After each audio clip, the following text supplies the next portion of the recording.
और इस बीच एक और बड़ी खबर का रुख कर लेते हैं। यूपी के लिए बीजेपी ने अपनी एक और लिस्ट जारी कर दी है और इसमें 91 उम्मीदवारों के नाम शामिल हैं। ये इस वक्त की बड़ी खबर आपकी टीवी स्क्रीन पर। इससे पहले बीजेपी तकरीबन 4 लिस्ट जारी कर चुकी है और उसमें 203 प्रत्याशियों के नामों का ऐलान हो चुका है। एक और लिस्ट आई है बीजेपी की यूपी के लिए, 91 कैंडिडेट इसमें शामिल हैं। तो तिलोई से मंकेश्वर, सलोन से अशोक और रामपुर से नागेश प्रताप सिंह, कुंडा से सिंधुजा, फूलपुर से प्रवीण पटेल, इलाहाबाद से सिद्धार्थ नाथ को टिकट दिया गया है।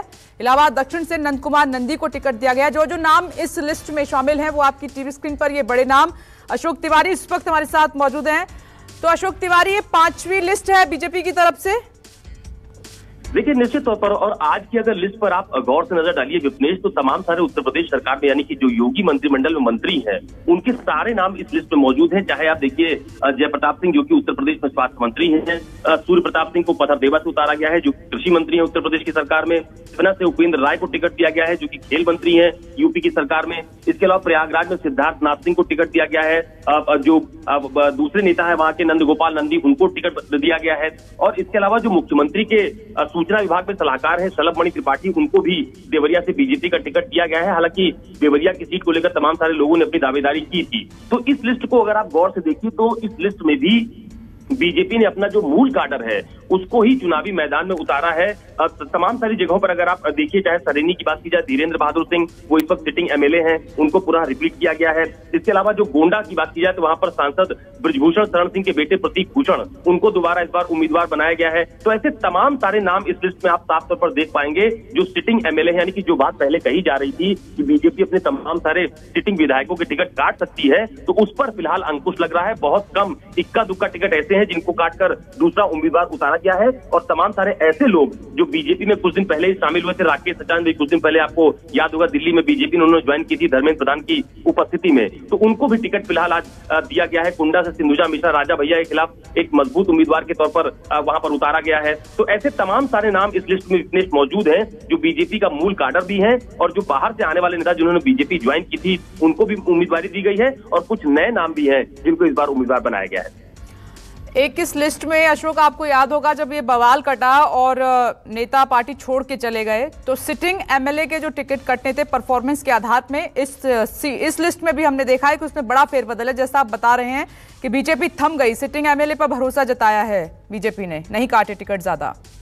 जी बिल्कुल, ये बहुत बड़ा सवाल था। जब आपको याद होगा कि उत्तर प्रदेश में सबसे पहले जो बड़ी बगावत बीजेपी में देखने को मिली वो स्वामी प्रसाद मौर्य की थी। यानी जिस दिन स्वामी प्रसाद मौर्य ने इस्तीफा दिया उसके बाद लगातार 2 मंत्रिमंडल के सदस्यों ने इस्तीफा दिया था, धर्म सिंह सैनी और दारा सिंह चौहान। यानी कुल 14 ऐसे विधायक थे जिन्होंने एक एक करके एक हफ्ते के भीतर बीजेपी छोड़ी और उन्होंने दूसरी पार्टी का दामन थामा। तो उस वक्त बीजेपी के जो थिंक टैंक माने जाते हैं उन्होंने ये चिंतन किया कि अगर लगातार इस तरह की बगावत होती रही और अगर हम लोग लगातार सिटिंग विधायकों के टिकट काटने की चर्चा बहुत ज्यादा प्रबल होती रही तो इसका नुकसान विधानसभा के चुनाव में बीजेपी को उठाना पड़ सकता है। और उसी की आप कह सकते हैं कि उसी का प्रभाव है कि अब बीजेपी बहुत ज्यादा टिकट सिटिंग विधायकों की नहीं काट रही है। हालांकि रणनीति में थोड़ा बहुत बदलाव देखने को मिल रहा है। तो आज की इस सीट पर भी आप देखिए कि प्रयागपुर से सुभाष त्रिपाठी बीजेपी के पुराने नेता हैं, उनको चुनावी मैदान में उतारा गया है। और गैसड़ी शैलेश कुमार सिंह शैलू जो कि सिटिंग विधायक हैं, उनको टिकट दिया गया है। पलटू राम, अभी आपको याद होगा बलरामपुर से ताल्लुक रखते हैं, उनको भी मंत्री बनाया गया था, मंत्रिमंडल में शामिल किया गया था, उनको भी इस बार चुनावी मैदान में उतारा गया है।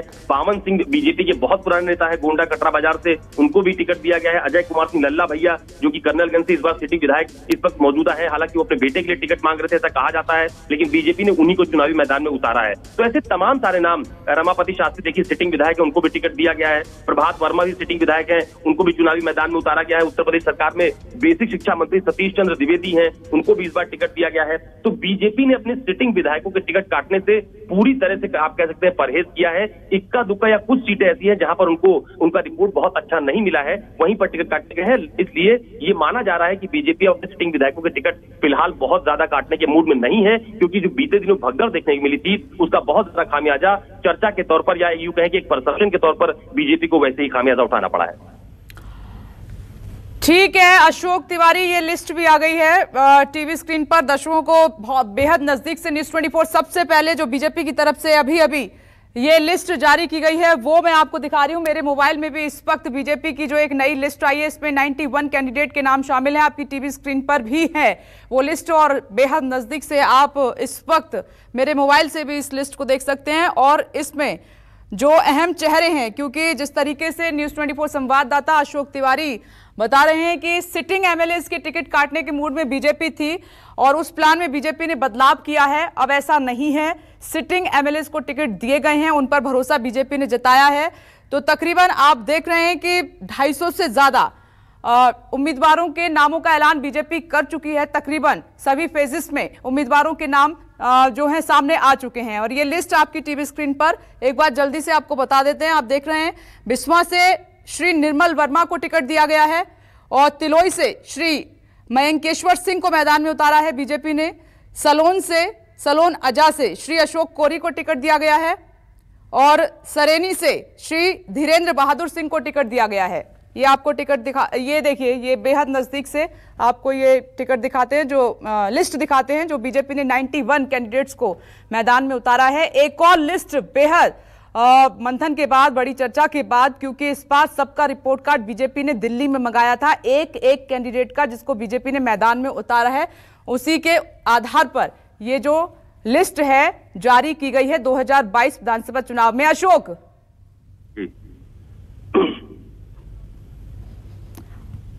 चुन के नाम ये लिस्ट में शामिल किए गए हैं अशोक, क्योंकि 2022 की जंग बहुत बड़ी है। देखिए, इस पूरे टिकट बंटवारे में आप देखिए कि ऐसी तमाम सारी विधानसभा की सीटें हैं जहां पर बीजेपी ने बहुत, आप कह सकते हैं कि बुद्धिमानी का प्रयोग करते हुए उम्मीदवार खड़े किए हैं। जैसे आपने अभी देखा कि कुछ दिन पहले जो चिल्लू पार की सीट है गोरखपुर पास की, वहां से विनय शंकर तिवारी, जो कि हरशंकर तिवारी के बेटे हैं, इस वक्त बीएसपी से सिटिंग विधायक हैं, उनके खिलाफ हाल ही में जो राजेश त्रिपाठी पहले बसपा में हुआ करते थे वो बीजेपी में शामिल हुए। उनके धुर विरोधी माने जाते हैं और मजबूत कैंडिडेट तौर पर उनको देखा जाता है। वो यहाँ से विधायक भी रह चुके हैं। उनको बीजेपी ने चिल्लू पार से बीजेपी का टिकट दिया है राजेश त्रिपाठी को। इसके अलावा अगर आप सहजनवा की तरफ बढ़िए तो वहां पर प्रदीप शुक्ला को उम्मीदवार बनाया गया है। ये भी काफी दमदार कैंडिडेट माने जाते हैं। यानी कि यहाँ के चुनाव को पूरी तरह से यूं कहा जा सकता है कि अगर जो उम्मीदवार अभी तक घोषित हुए हैं तो वहां की लड़ाई को बेहद दिलचस्प भी किया गया है बीजेपी की तरफ से। इसके अलावा हर्रैया, जहां पर अजय कुमार सिंह विधायक, सिटिंग विधायक है, उनको इस बार दोबारा टिकट दिया गया है।